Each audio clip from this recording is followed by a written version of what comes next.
Next naman is ituturo ko kung paano mag-cash count.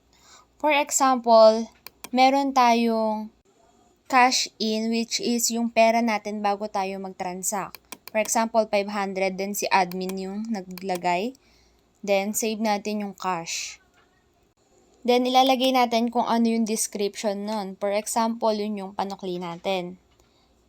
After nating isave, automatic na siyang lalabas. Yun no, yung cash in. Pwede din tayo mag-cash out. For example, 200 yung in-out natin sa kaha, then save.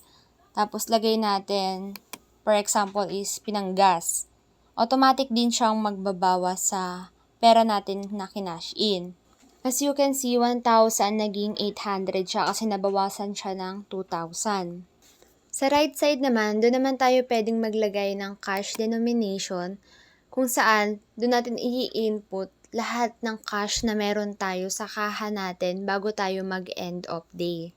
I-input lang natin dito kung meron tayong 10 cents, 20, 50 cents, 1 peso, 5 peso, 10, 20. For example, yung 1 peso natin, meron tayong 7 peso.